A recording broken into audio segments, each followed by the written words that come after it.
नमस्कार, आप देख रहे हैं स्टेटमेंट टीवी। आज के मुख्य समाचार। कांग्रेस के राष्ट्रीय प्रवक्ता रणदीप सुरजेवाला ने टोहाना में अस्पतालों में बांटी पीपी किट। कहा, मोदी मनोहर हुए हैं पूरी तरह विफल। कांग्रेस नेताओं ने किसानों पर हुए लाठीचार्ज के विरुद्ध राज्यपाल के नाम दिया ज्ञापन। डेरा सच्चा सौदा प्रमुख संत गुरमीत सिंह ने मांगी पैरोल। इलाका बंटवारे को लेकर किन्नरों में विवाद। बंटवारा 1947 यादें पुरखों की में नारायण दास तनेजा ने बताया बंटवारे का दर्द। लॉकडाउन से खफाए दुकानदार। मुस्कान बंसल बेसहारा जानवरों के चेहरे पर ला रही है मुस्कान। अब खबरें विस्तार से। कांग्रेस के राष्ट्रीय प्रवक्ता रणदीप सुरजेवाला आज जिला फतेहाबाद टोहाना सब डिवीजन में पहुंचे। रणदीप सुरजेवाला ने कांग्रेस के सेवा समर्पण कार्यक्रम के तहत शहर के सभी निजी अस्पतालों व सरकारी अस्पतालों में जाकर डॉक्टरों को पीपी किट व सैनिटाइजर बांटे। उन्होंने शहर में सैनिटाइजेशन अभियान चलाने के लिए एक ड्रम ब्लीचिंग पाउडर का भी कार्यकर्ताओं को सौंपा। मीडिया से बात करते हुए श्री सुरजेवाला ने कहा, कोरोना से नियमों के लिए सरकार पूर्णतः विफल हो चुकी है। उन्होंने किसानों पर लाठीचार्ज की निंदा की और कहा कि बहुत जल्द किसानों, मजदूरों व आड़तियों का आंदोलन रंग लाने वाला है। यदि इस तरह मिलकर संघर्ष करते रहे तो जीत ड्योढ़ी पर खड़ी है। हमारे संवाददाता सतीश अरोड़ा ने रणदीप सुरजेवाला से सभी राजनीतिक विषयों पर बात की। तीनों अध्यादेश नहीं जो अब कानून का रूप धारण कर चुके हैं, पहले दिन ही तीनों कानूनों को खत्म कर दिया जाएगा। जिस दिन कांग्रेस की सरकार केंद्र में बनेगी, ये हमारा वचन और वादा है।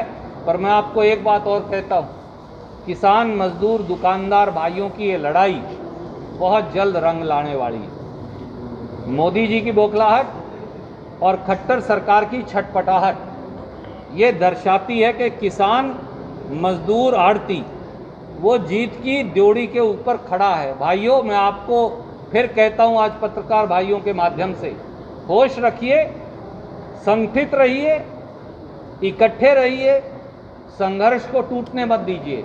आप बहुत जल्द जीतने वाले हैं। हम सब मिलकर मोदी सरकार को आपकी ड्योढ़ी पर झुकाकर दिखाएंगे। 16 मई को हिसार में किसानों पर हुए लाठीचार्ज के विरोध में आज जिला फतेहाबाद के वरिष्ठ कांग्रेस नेताओं ने उपायुक्त को राज्यपाल के नाम ज्ञापन सौंपा। कांग्रेस नेताओं ने आरोप लगाया कि प्रदेश की तानाशाह सरकार के इशारे पर हरियाणा पुलिस ने किसानों पर पैलेट गन, लाठियां व आंसू गैस का प्रयोग किया, जिससे सैकड़ों किसान व महिलाओं को गंभीर चोटें आई हैं। ज्ञापन में राज्यपाल से मांग की गई है कि कोविड प्रोटोकॉल का उल्लंघन करने पर मुख्यमंत्री के विरुद्ध कार्रवाई की जाए तथा किसानों पर हुई बर्बर कार्रवाई के लिए मुख्यमंत्री माफी मांगे। मुकेश नारंग व लवकेश बंसल की रिपोर्ट। साथियों ने ज्ञापन दिया है डीसी को।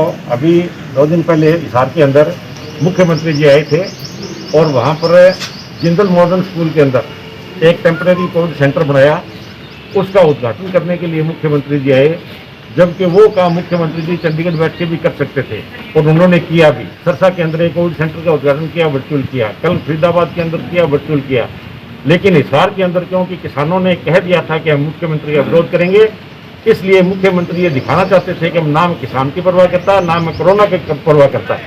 और वहाँ ऊपर आके मुख्यमंत्री जी ने खुद धारा 144 भी तोड़ी, जो लॉकडाउन का प्रोटोकॉल था उसको भी तोड़ा और इतनी भारी भीड़ वहाँ पर इकट्ठी करके और वो उद्घाटन किया।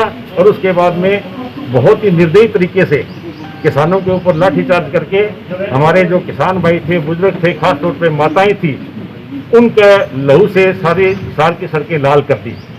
हम आपके माध्यम से मुख्यमंत्री जी को पूछना चाहते हैं कि 4 दिन हो गए मुख्यमंत्री को नींद आई कि नहीं आई? मुख्यमंत्री ने जो अस्थायी अस्पताल का जो स्थायी उद्घाटन करने का काम किया था, जो कि जानबूझ के हरियाणा प्रदेश की शांति व्यवस्था भंग करना मुख्यमंत्री खुद चाहता है। ना तो खुद कोविड प्रोटोकॉल का ये पालन करते हैं और धारा 144 मुख्यमंत्री खुद तोड़ी है। या तो मुख्यमंत्री को हरियाणा प्रदेश की जनता से माफ़ी मांगनी चाहिए और नहीं तो हमारी उपायुक्त के माध्यम से राज्यपाल से मांग है कि मुख्यमंत्री पे FIR दर्ज होनी चाहिए। ज्ञापन दिया आज हमने ज्ञापन दिया है उपायुक्त के माध्यम से राज्यपाल के नाम। मुख्यमंत्री एक मॉडल होते हैं पूरे प्रदेश के लिए। जब वही खुद नियम, कायदे, कानून तोड़ेंगे तो कायदे कानून को फॉलो कौन करेगा? तो सबसे पहले मुख्यमंत्री को खुद अपने खिलाफ आदेश देना चाहिए थोड़ी सी भी नैतिकता है तो उन्हें ही अपने खिलाफ ये आदेश देना चाहिए कि ये जो कानून का उल्लंघना हुई है इसमें उचित कार्रवाई की जाए। पूरी कांग्रेस पार्टी आज किसान के साथ खड़ी है और कंधे से कंधा मिला के खड़ी है। रोहतक के वकील एन के सिंगल ने हिसार के उपायुक्त व पुलिस कप्तान को लीगल नोटिस भेजकर मुख्यमंत्री मनोहर लाल पर कोविड प्रोटोकॉल तोड़ने के आरोप में कार्रवाई की मांग की है। एडवोकेट सिंगल ने नोटिस में कहा है कि हिसार में अस्थायी अस्पताल के उद्घाटन में मुख्यमंत्री ने भीड़ जुटाई जिससे कोविड प्रोटोकॉल का उल्लंघन हुआ। श्री सिंगल ने डीसी और एसपी को कहा है कि वह पब्लिक सर्वेंट हैं, उनका फर्ज बनता है कि वह आम आदमियों की तरह सीएम पर भी कार्रवाई करें। इधर जींद में किसानों ने ऐलान किया है कि भविष्य में यदि मुख्यमंत्री या उप मुख्यमंत्री जींद में आते हैं तो चंडीगढ़ का घेराव किया जाएगा। इलाका बंटवारे को लेकर किन्नरों में विवाद हो गया है। शशि महंत ने आज डीएसपी को शिकायत देकर कहा कि वह फतेहाबाद क्षेत्र में 20-25 सालों से कार्यरत हैं, लेकिन सरसा क्षेत्र के कुछ किन्नर उनके इलाके में आकर गुंडागर्दी कर रहे हैं। आरोप है कि 17 मई को सरसा के किन्नर पुनीत वधवा आदि ने शशि महंत की शिष्या विनोद महंत पर हमला कर हजारों रुपए की नकदी व ढोलक आदि छीन ली तथा धमकी देकर गए कि शशि महंत को जिंदा नहीं छोड़ेंगे। रिपोर्टर मुकेश नारंग ने शशि महंत से बात की। हमारा मामला भी है। पहले तो मेरे शहरवासी फतेहाबाद शहरवासियों को मेरी तरफ से नमस्कार। ये मेरे गुरुजी हैं शशि महंत जी, गद्दी निसिन फतेहाबाद से। हमें सरसा के किन्नर आके हमारे शहर में हमारे इलाके में गुंडागर्दी करते हैं, हमें बदतमीजी बोलते हैं, हमारे शहर पे कब्जा करना चाहते हैं। वो कह रहे हैं हमारा इलाका है, हमारे पास प्रूफ है, हमारे पास कागज है। पता नहीं कितने सालों से कितनी पीढ़ियों से हम मांगते आ रहे हैं। वो जबरदस्ती आके यहाँ गुंडागर्दी करते हैं। शहरवासियों से हमारे हाथ जोड़ के निवेदन है कि किसी को भी बधाई ना दे, हमारा चेहरा देखने के बाद बधाई दे। बस मेरे गुरु को देख के बधाई दीजिए। वो नकली हिजड़े आते, नकली चोर जबरदस्ती बधाइयाँ लेके जा रहे हैं, हमें गुंडागर्दी की धमकी देते हैं मरवाने की। और हमारा कोई रोला नहीं है, हमारा सिर्फ ये रोला हमारा इंसाफ किया जाए। कौन है और कहाँ के वो लोग? वो सिरसा से हैं। क्या नाम है उनका? उनका संजू है, पुनीत है और उनके अन्य चेले हैं। पुनीत यहीं का फतेहाबाद का, उनके साथ लग के मेरे गुरु को तंग कर रहा है। भारत और पाकिस्तान के बंटवारे का दर्द हमारे पुरखों ने देखा है। देश क्या बटा, दिल बट गए। सैकड़ों एकड़ जमीन के मालिक जमींदारों को यहाँ रेडियां लगानी पड़ी। सब कुछ वहीं छूट गया। किसी की पत्नी छूटी तो किसी का बेटा, किसी के माँ बाप वहां रह गए। जो साथ चले उनमें से भी अनेक रास्ते में काट डाले गए। सैकड़ों हैजा से मर गए। आप जिस भी बुजुर्ग से मिलेंगे उसकी दास्तान सुनकर आपकी आंखें नम हो जाएंगी। हमने बुजुर्गों की यादें ताजा करने के लिए आज एक कार्यक्रम शुरू किया है। कार्यक्रम का नाम रखा है बंटवारा 1947 यादें पुरखों की। आपके आसपास भी कोई ऐसे बुजुर्ग हों जिन्होंने पार्टीशन का दंश झेला हो, आप हमें उनके बारे हमारे मोबाइल नंबर 9416046256 मैं दोबारा से बता दूं, हमारे मोबाइल नंबर 9416046256 पर बताएं। हम उनकी दास्तान आप तक पहुंचाएंगे। आज हम पहली शुरुआत राजीव गांधी पार्क निवासी रिटायर्ड नायब तहसीलदार नारायण दास तनेजा से कर रहे हैं। लुधियाना के अंदर तहसील थी, तकरी तहसील थी, तो वहां पे इन्होंने मुसलमानों ने क्या किया, नलकों के अंदर जहर मिला दी पानी में जहर मिला दिया। हाँ, अच्छा भाई ये पानी ना पी सके। अच्छा, तो मिलिट्री ने रोक दिया, कोई पानी ना पिए। दिन छुपड़ वाला था। वहाँ लोधरा से जो हम चले 7-8 किलोमीटर चला होगा, एक स्टेशन था खानपुर से 2-3 किलोमीटर आगे चलते ही गाड़ी रुक गई। दिन भी छुपड़े वाला था, गाड़ी रुक गई तो आगे लक्कड़ पड़े थे, बड़े काट के मुसलमानों ने लाइन के ऊपर डाल रखे थे। अच्छा, अब अंधेरा भी होने वाला था तो मिलिट्री के करे भाई लक्कड़ हटाए, तो उसके पर हमला इकट्ठा हो गया 400-500। वो प्रधानमंत्री जो था लियाकत अली खान मुसलमान, उसका रिश्तेदार था वो जिसने हमला किया। अच्छा, उस पार्क के अंदर हमने सबको बिठाया गया। अच्छा, अब पार्क में क्या क्या है जी, सिर्फ पानी मिलता था, वो कारखाना साफ था, कुछ भी नहीं था। एक छटाक चढ़े, खुराक थी एक आदमी की, कच्चे चढ़े, उबालो और वो दान दिन रात वही खाओ। अच्छा, जंगल पानी भी वही जाना, कोई मर जाए तो वो भी वही जलाना, यानी उसके हम 4 दीवारी के बाहर निकल ही नहीं सकते थे। अच्छा। नारायण दास तनेजा जी का पूरा इंटरव्यू आप कल और परसों 2 हिस्सों में हमारे स्टेटमेंट टीवी यूट्यूब चैनल पर देख सकते हैं। आपको इंटरव्यू देखने के लिए यूट्यूब चैनल पर जाकर स्टेटमेंट टीवी को सब्सक्राइब करना होगा। डेरा सच्चा सौदा के गद्दी नशीन संत गुरमीत सिंह ने एक बार फिर से पैरोल के लिए आवेदन किया है। उन्होंने अपनी बीमार मां का इलाज कराने के लिए जेल अधीक्षक से पैरोल मांगी है। सरकार रोहतक व सरसा के डीसी और एसपी की रिपोर्ट के बाद ही डेरा मुखी के आवेदन पर निर्णय करेगी। उल्लेखनीय है कि डेरा मुखी सुनारिया जेल में 2017 से बंद है। बट्टू के खाबड़ा कला में हेल्थ सर्वे करने गई स्वास्थ्य टीम पर आज एक शराबी युवक ने हमला कर दिया। शराबी युवक ने ईंटें बरसानी शुरू कर दी, जिससे वहां हड़कंप मच गया। शराबी ने स्वयं को भी ईंट मारकर घायल कर लिया। सुनील कुकड़ा की रिपोर्ट। इधर हरियाणा पुलिस ने गृह मंत्री अनिल विज के नाम से झूठा ट्वीट करने वाले 2 लोगों को अंबाला व यमुनानगर से गिरफ्तार किया है। इस ट्वीट में इन युवकों ने ट्वीट किया था कि लॉकडाउन 20 मई तक बढ़ा दिया गया है, जबकि यह ट्वीट पूर्णतः गलत था और गृह मंत्री अनिल विज की फर्जी आईडी से बनाया गया था। सर्व समाज सभा रतिया के अध्यक्ष सतपाल जिंदल ने आज एसएमओ रतिया को ज्ञापन देकर कहा कि 18 से 44 वर्ष के युवाओं को वैक्सीन के लिए शेड्यूल नहीं मिल रहा है। अगर कहीं सेंटर दिखा रहा है तो वह कुरुक्षेत्र व अंबाला नजर आता है। श्री जिंदल ने ज्ञापन में युवाओं को रतिया के आसपास वैक्सीन लगाने के सेंटर देने की मांग की है। इधर आज एक सुखद समाचार भी आया है। जिला में कोरोना संक्रमण की दर में कुछ गिरावट देखी गई है। आज 174 नए लोग संक्रमित हुए हैं, लेकिन इससे पहले आपको पता होगा कि प्रतिदिन 300 से ज्यादा लोग संक्रमित हो रहे थे।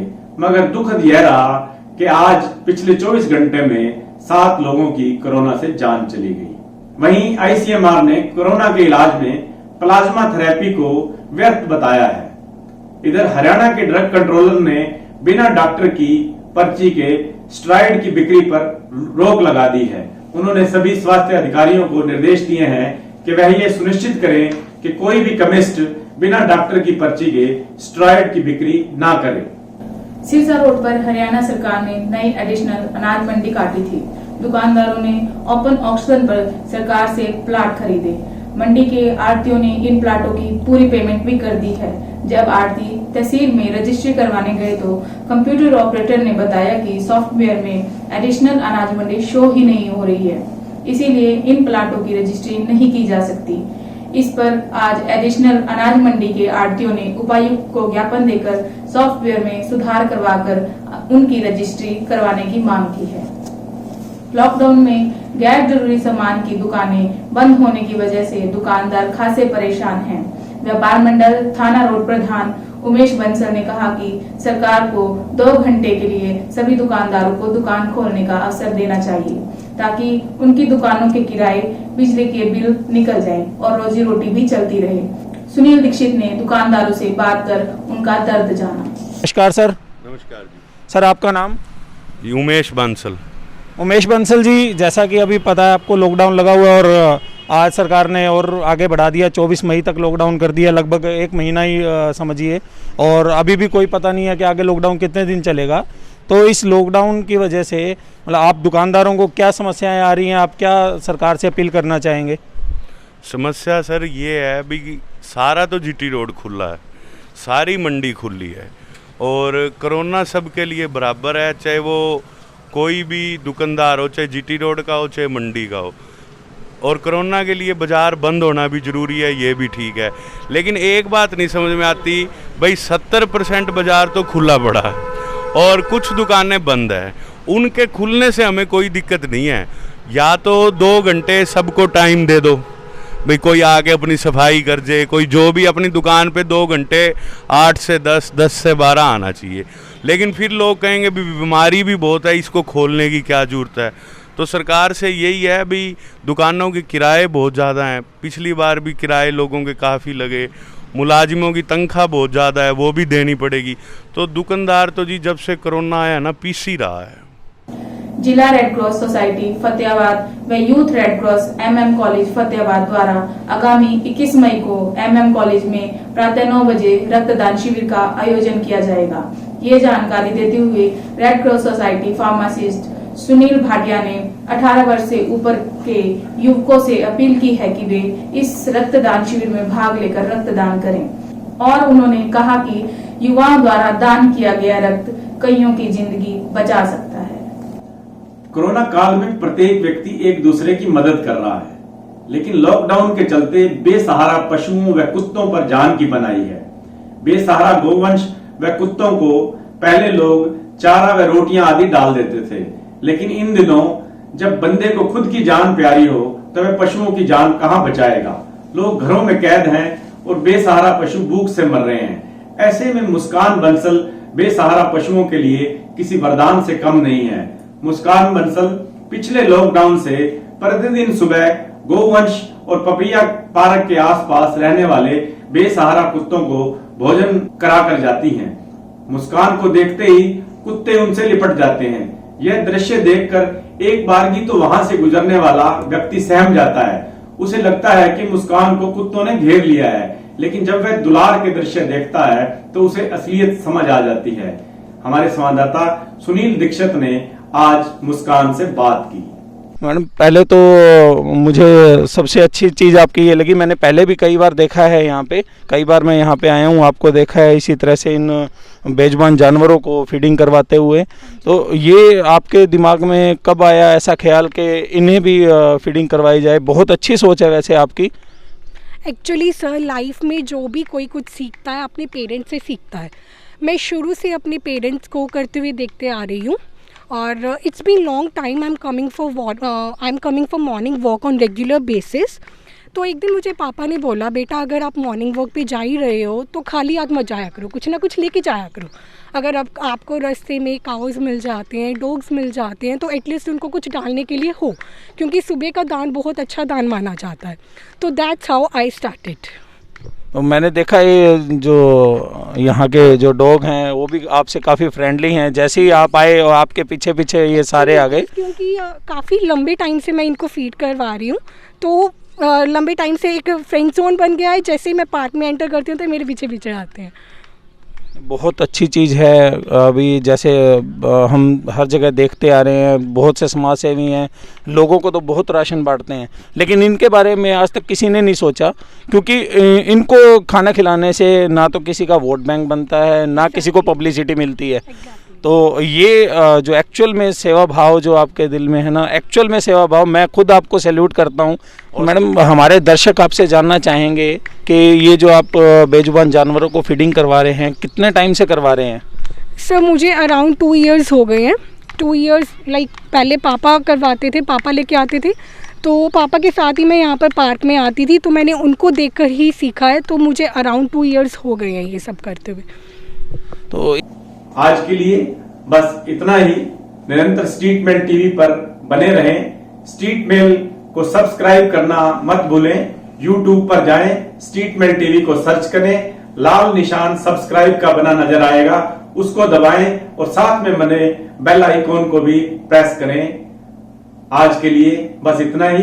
कल फिर मिलेंगे नई सूचनाओं व समाचारों के साथ। नमस्कार।